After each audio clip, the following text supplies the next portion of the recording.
Pessoal! Segunda-feira, bom para todos, começando nesse feriado, dia 2 de novembro. Estamos ao vivo pela TVT, pela Rádio Brasil Atual 98.9 FM e também pelas redes sociais, youtube.com/RedeTVT e facebook.com/RedeTVT. Se você está acompanhando comigo, bom para todos hoje nesse feriado, manda comentário pelas redes, me manda uma selfie sua acompanhando para que eu te conheça também. Me diz de onde você está assistindo Bom para Todos, de que cidade, de que estado, se é de fora do Brasil, me manda aqui pelos comentários, tá bom? Daqui a pouquinho a gente conversa com Gilberto Maringoni, que é professor de Relações Internacionais da Universidade Federal do ABC. A gente vai falar um pouquinho sobre as notícias do dia, mas principalmente sobre as eleições nos Estados Unidos que acontecem amanhã. Vamos falar um pouquinho sobre isso, quais as perspectivas. Hoje também a gente conversa um pouquinho sobre a possibilidade de privatização da CEAGESP em São Paulo e também temos uma conversa com a ONG Católicas pelo Direito de Decidir. Não sei se vocês lembram, na semana passada, uma decisão da Justiça de São Paulo mandou que a ONG retirasse do nome o Católicas e é sobre isso que a gente conversa com elas hoje, tá bom? Tudo isso no Bom para Todos de hoje. Antes, vamos com as principais notícias desta segunda e do final de semana também. Veja só. O governo Jair Bolsonaro liberou a pesca da sardinha no Parque Nacional Marinho de Fernando de Noronha. Proibida desde a criação do parque em 1988, essa pesca foi autorizada neste domingo em pleno defeso, que é esse período de reprodução dos peixes. Agora está permitida a pesca artesanal com redes e tarrafas. Vamos dar uma olhada no vídeo. Pessoal, nós estamos aqui em alto mar, Fernando de Noronha, onde nós estamos vendo a pesca artesanal acontecendo graças à sardinha, que foi liberado pelo ICMBio, MMA e Secretaria Nacional de Agricultura e Pesca. Então, nós somos o Brasil que faz, nós somos o governo que trabalha. Avante, capitão! Avante, Brasil!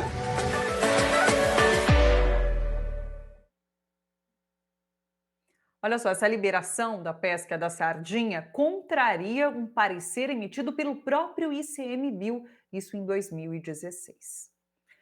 O Brasil ultrapassou a marca de 160 mil mortes pela Covid-19. O ministro da Saúde, que testou positivo há 10 dias, precisou ser internado. Eduardo Pazuello apresentou desidratação e está hospitalizado desde sexta-feira. No mundo todo, o novo coronavírus já matou mais de 1.200.000 pessoas. O diretor da Organização Mundial da Saúde, da OMS, informou que está em quarentena. O comunicado foi feito pelas redes sociais. Ele disse o seguinte, veja só: fui identificado como um contato de alguém que testou positivo para a Covid. Estou bem, não tenho sintomas, mas farei uma quarentena nos próximos dias, de acordo com os protocolos e trabalho de casa. Um estudo revelou que os comícios de Donald Trump foram responsáveis por 30 mil novos casos de Covid-19 nos Estados Unidos e também com a morte, responsáveis pela morte de pelo menos 700 pessoas. Pesquisadores da Universidade de Stanford analisaram as curvas de infecção de 18 cidades onde Trump fez comícios entre junho e setembro.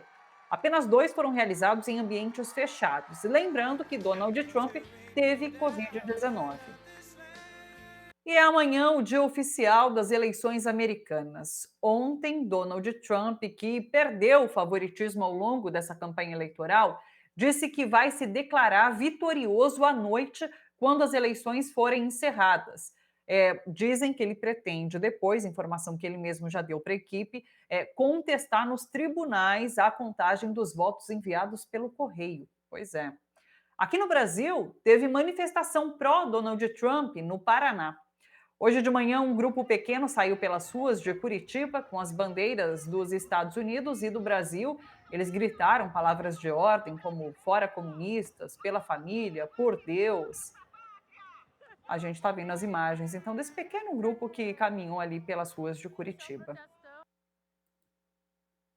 Sobre isso, vamos falar um pouquinho agora com o professor Gilberto Maringoni, que é professor de Relações Internacionais da Universidade Federal do ABC. Olá, professor Gilberto, tudo bem com você?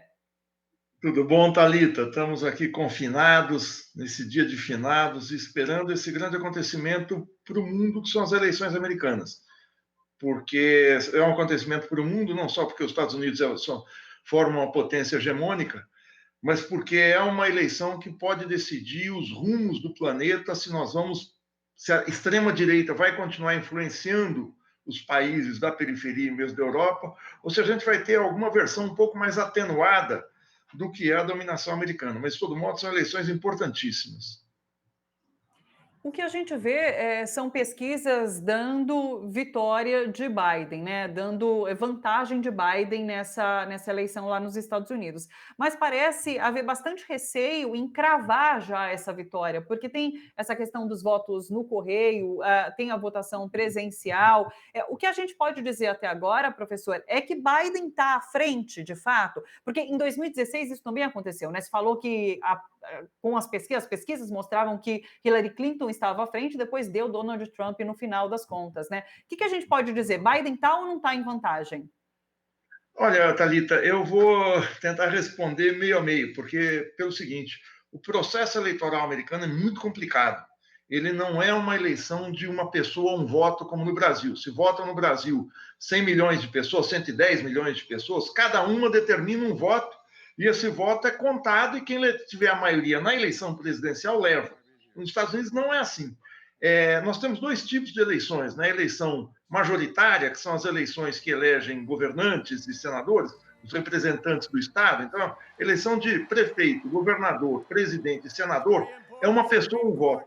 E as eleições proporcionais, que são eleições de deputados e vereadores.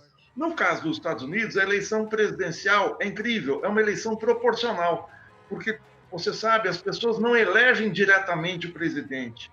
Elas elegem um colégio eleitoral de 538 delegados eleitos no país inteiro, que eles vão se reunir e aí decidir quem vai ser o presidente. Não é um processo democrático. É um processo que vem da Constituição Americana de 1787 e que foi feito para os Estados Unidos da época das 13 colônias. O que isso quer dizer? Era uma eleição de homens, não é homens e mulheres, e brancos, escravos não votavam. E para tirar a população, a eleição da decisão popular. O que isso acontece? O que acontece? Você pode ter, como em 2016, a maioria dos votos populares, mas na hora da contagem desse colégio eleitoral, o peso relativo de cada estado pode dar maioria no colégio eleitoral para quem teve minoria no voto popular. Isso aconteceu 5 vezes já nos Estados Unidos. Aconteceu em 1824, em 1876, em 1888, em 2000, na eleição do Al Gore e do George Bush Filho, e aconteceu na eleição do Trump. A Hillary Clinton ganhou no voto popular por quase 3 milhões de votos de diferença e não levou no colégio eleitoral. A distorção é muito séria, pelo seguinte, porque cada estado tem um número de delegados. A Califórnia, por exemplo, que é o estado mais populoso, tem 34 milhões de habitantes, tem 55 delegados, ou seja, uma proporção de um delegado para cada parcela de 618 mil eleitores. Já o Wyoming, que é o menor estado americano no continente, tem 500 mil habitantes e tem 3 delegados. Cada delegado do Wyoming vale 162 mil votos, ou seja, na Califórnia, 618 mil dá um delegado. No Wyoming, 1/3 desses votos dá um delegado. Então, a população do Wyoming tem mais poder do que a população da Califórnia no peso relativo entre os estados. É uma coisa, falando assim, parece uma numeralha, mas é uma coisa que, no cômputo final, a gente pode ter surpresas. Eu, pessoalmente, acho que o Biden é favorito, porque na Califórnia, em alguns estados maiores, ele tem maioria de votos. Mas na soma nacional, isso pode não corresponder, porque existe um outro pulo do gato. Se na Califórnia, vamos pegar o exemplo que eu estou dando, se o número de delegados é 55, mas o candidato que tiver metade dos votos mais um, ou seja, se ele tiver 28 votos, é metade, um pouquinho mais de um lado, esse candidato leva os 55 delegados. Então, quem tiver maioria leva todos no estado.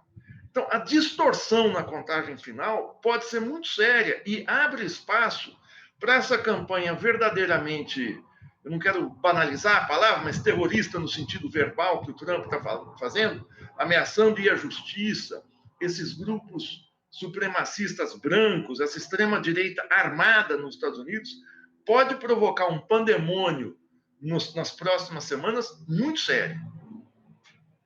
Eu vi imagens circulando, inclusive, de Washington, onde vários comércios, vários prédios estão com tapumes na frente, porque há o medo de que, com o resultado dessas eleições, haja uma onda de violência no país. Isso é possível, de fato? Você acredita que, por conta desse resultado, grupos supremacistas, grupos armados podem ir para as ruas ali nos Estados Unidos?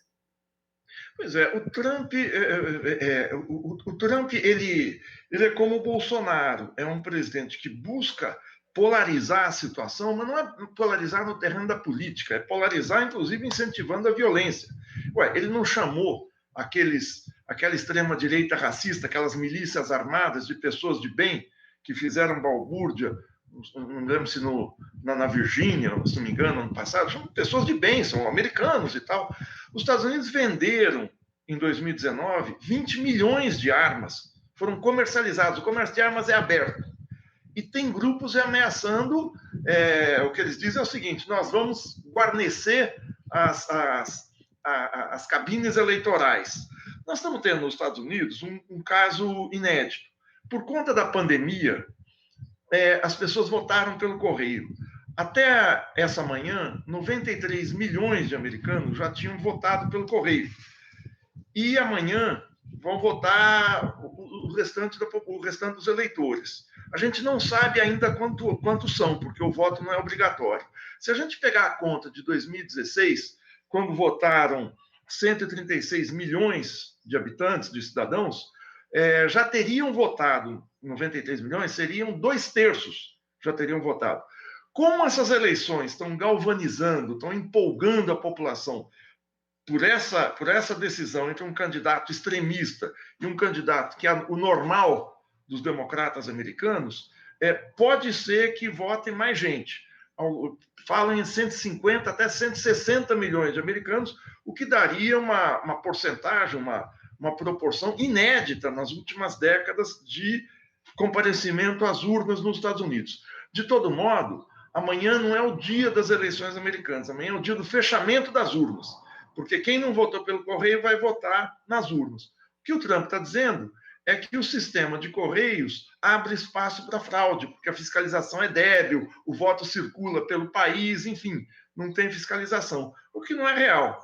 Agora, vale acrescentar uma coisa, além do caráter não democrático, da proporcionalidade dos votos, é preciso dizer que cada estado tem uma legislação, cada estado conta os seus votos e não existe urna eletrônica, é voto em papel.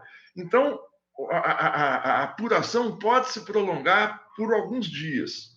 No ano 2000, o Al Gore tinha tido mais votos que o George Bush e a questão foi judicializada, ou seja, a eleição foi levada para a Suprema Corte. Um mês depois, a Suprema Corte decidiu que o Bush tinha ganho.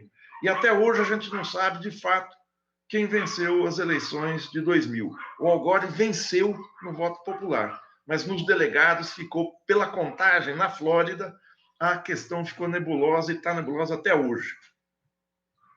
E, professor, Trump tem alimentado essa narrativa de que os votos pelo correio não são seguros, tanto é que é isso, a gente deu essa notícia, ele pretende se dizer, inclusive, vitorioso amanhã, e depois talvez contestar isso na justiça. A gente teve uma notícia anteriormente também de que o próprio Partido Republicano tinha instalado urnas falsas em algumas cidades dos Estados Unidos, e isso foi admitido, inclusive, pelo partido. Então, de certa forma, ele vai construindo essa narrativa, e quando ele aciona a justiça, agora ele também acaba de colocar uma juíza ali, né, que não sei, é uma juíza conservadora que pode ser favorável, inclusive, a ele, por ele ter colocado ela ali. Você acredita que esse processo é possível ali nos Estados Unidos, que talvez a gente veja essa judicialização da eleição e que esse processo, enfim, fique caminhando e a gente não tenha um resultado tão prontamente? Sim, primeiro a gente precisa acabar com o mito de que os Estados Unidos são a democracia perfeita.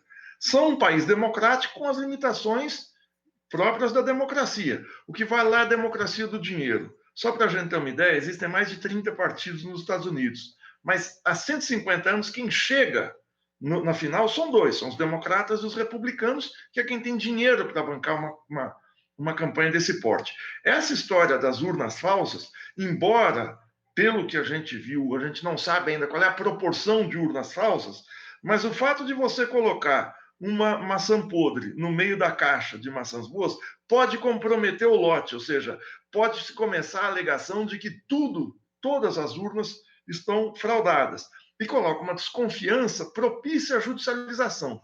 Vamos lembrar, o Trump se parece muito com o Bolsonaro. Ele não investe na elucidação das coisas, em chegar a soluções pelo bom termo, pelo bom senso. Não, ele investe na radicalização, no choque e na tentativa de ganhar no grito. Agora, esse aspecto a gente precisa ver muito, porque essa semelhança com Bolsonaro pode criar problemas para o Brasil se o Biden for eleito. É isso, segunda parte da nossa conversa. Vamos trazer aqui para o Brasil quais as consequências da eleição de Biden lá nos Estados Unidos, ou mesmo da eleição de Trump, o que pode acontecer aqui com o Brasil. E daqui a pouco eu te trago, inclusive, uma questão que mandaram aqui para a gente. Deixa eu já colocar, né? E daí a gente já tenta responder também. O Renato Ribeiro perguntou assim: professor, o Bolsonaro não está preparando seus grupos armados para as eleições de 2022 aqui no Brasil? E o que fazer contra isso? Queria que você fizesse, então, esse paralelo também em relação à eleição ali nos Estados Unidos e as eleições de 2022 aqui no Brasil. Bom, primeiro é o seguinte, muita gente fala que os democratas e os republicanos são sublegendas do mesmo partido. Os dois são igualmente expansionistas, belicosos, ou seja, vão à guerra, são imperialistas e tratam a periferia do mundo e a América Latina como seu quintal. É verdade em termos.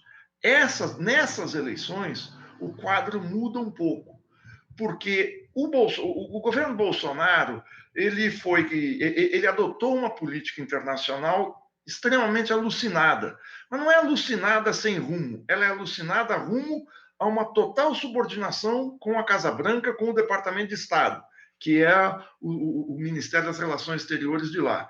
Essa subordinação fez com que o Brasil entrasse em algumas, como se fala popularmente, roubadas no plano internacional. Nós estamos entrando de gaiato numa guerra comercial contra a China que não é nossa. Nós estamos entrando com uma guerra com o nosso principal parceiro comercial, com o destino de 40% das nossas exportações, com o destino da soja, com o destino de minérios, com o destino da carne. Enfim, nós estamos brigando com o nosso freguês. Imagina você ter uma loja, você briga com o teu principal freguês. A China começa a incentivar e a financiar plantações de soja na Tanzânia, na África. Claro que isso de imediato não vai mudar o destino das exportações brasileiras, porque a Tanzânia não consegue oferecer a quantidade do cereal que a China consome, mas é um sinal preocupante. Nesse aspecto, a entrada do Biden pode começar colocando um freio a determinadas questões, como, por exemplo, a volta dos Estados Unidos ao Acordo do Clima e possíveis retaliações ou constrangimentos à política de queimar a natureza que o Bolsonaro está fazendo. Você mostrou aí o caso da liberação da pesca em Fernando de Noronha, uma pesca predatória, uma pesca que vai sem nenhum tipo de limitação, sequer quando os peixes estão se reproduzindo, mas o caso mais grave está se dando na Amazônia e no Pantanal, que o governo não está fazendo absolutamente nada. Esse tipo de constrangimento pode ser feito por parte do governo Biden. Vamos lembrar que há 40 anos, na época do governo Jimmy Carter, para tentar constranger a ditadura brasileira por uma série de acordos comerciais que o Brasil estava fazendo com a Alemanha e com outros países, o governo Jimmy Carter, americano, fez uma política agressiva de respeito aos direitos humanos que o Brasil não se enquadrava. O presidente Jimmy Carter recebeu, por exemplo, a maior personalidade de defesa de direitos humanos, que era o cardeal Dom Paulo Evaristo Arns, numa visita ao Brasil, e tinha um diálogo com a oposição brasileira. Eu não sei se o Biden vai chegar a tanto de fortalecer ou de alguma bandeira específica da oposição, mas vai colocar constrangimentos sérios ao governo Bolsonaro. O que isso implica? Implica o seguinte: o governo Bolsonaro se isolou dos nossos vizinhos. A gente teve ano passado eleição na Argentina. Até hoje o Bolsonaro não fala com o novo presidente argentino, um ano depois, principal parceiro comercial no continente, país que nós temos vastas fronteiras. A Bolívia elegeu um presidente de centro-esquerda, não era o que o Bolsonaro queria, embora ele tenha cumprimentado o Luiz Arce, o novo presidente, não é algo simpático. Bolsonaro se colocou contra as conquistas do povo chileno na convocação do plebiscito constitucional, e nós nos isolamos em votações na Comissão de Direitos Humanos da ONU, que nós votamos separado da América Latina, algo inédito.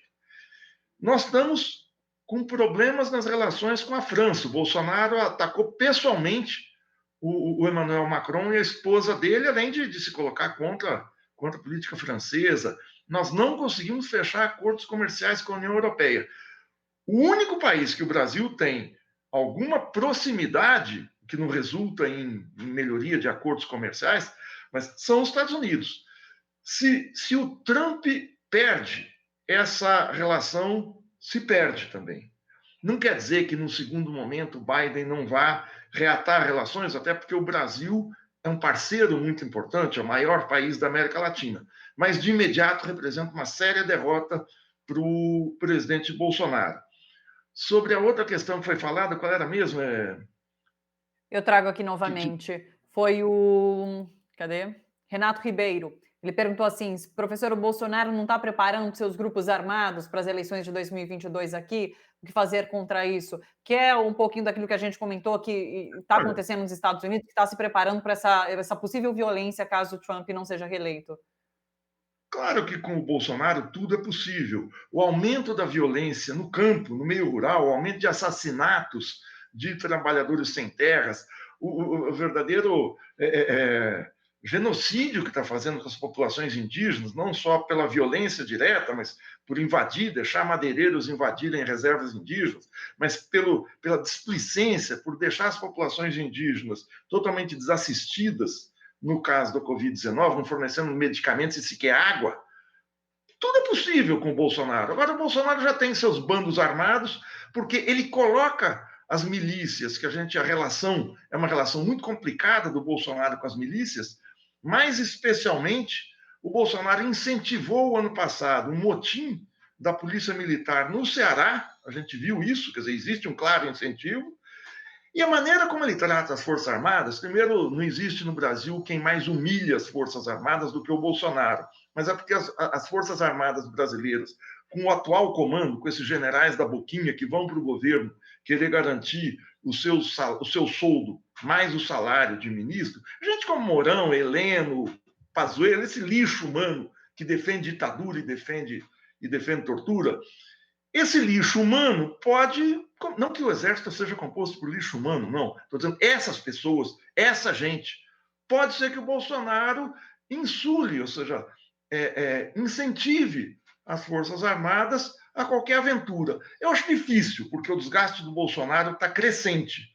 Mas é possível. É possível um sujeito que exalta torturador, um sujeito que se comporta como ele está se comportando na pandemia, não ligando pelo fato de a gente ter 160 mil mortos, está cortando o auxílio emergencial, que leva a população ao desespero. Claro que um sujeito desse é capaz de tudo. Agora, eu não acredito, eu acho que a força da sociedade brasileira, e aí eu sou otimista, tem dado demonstrações de que o Bolsonaro vai ter freios em cima disso. Só para terminar, o episódio semana passada do recuo que ele teve que fazer na privatização do SUS foi muito sério. É um recuo que uma proposta de privatizar um serviço essencial conquistado em 1988 na Constituinte, e em menos de 24 horas ele teve que recuar. Então, não quer dizer que o Bolsonaro pode tudo. Eu estou dizendo que ele é capaz de tudo. Poder é outra coisa. Uma perguntinha só para finalizar. A gente sempre viu os Estados Unidos, o Brasil, nesses últimos tempos, bastante submisso aos Estados Unidos. Se Trump, de repente, perde as eleições, Biden é eleito lá, você acha que isso pode fortalecer, de alguma forma, a voz do governo Bolsonaro enquanto extrema-direita aqui na América do Sul, América Latina, e poder, inclusive, se relacionar com governos da extrema-direita mais ferozes até do que os Estados Unidos, como a Hungria, do Viktor Orbán, ou não? Você acha que vai arrefecer, talvez, essa voz de extrema-direita de Bolsonaro? Como você vê isso?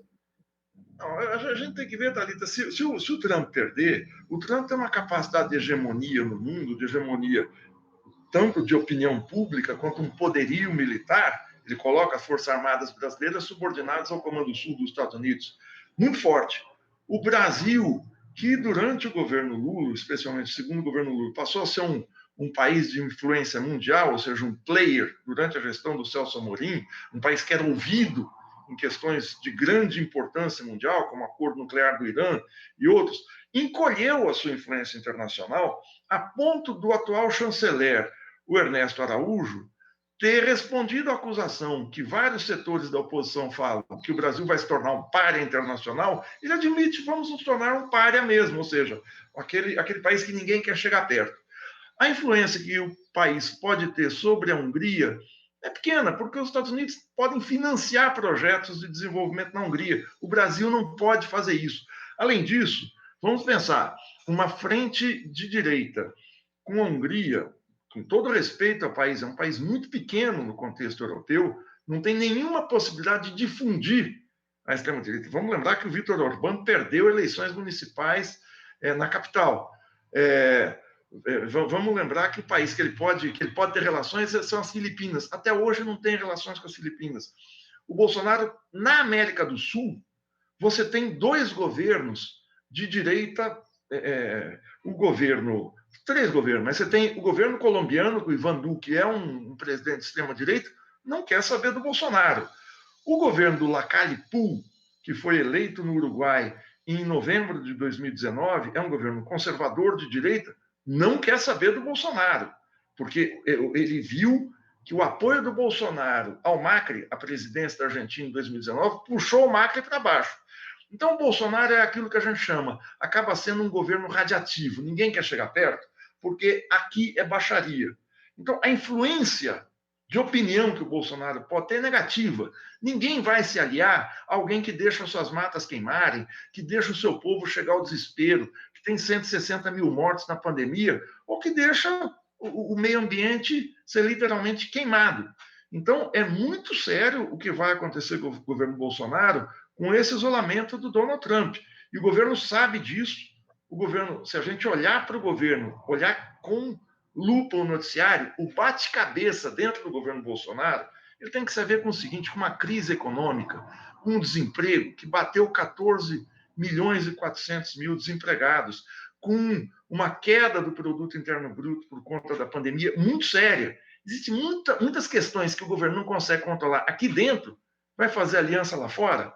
Por fim, só, o governo Bolsonaro tentou, durante o ano passado, criar uma articulação sul-americana chamada ProSul, com os governos do Chile,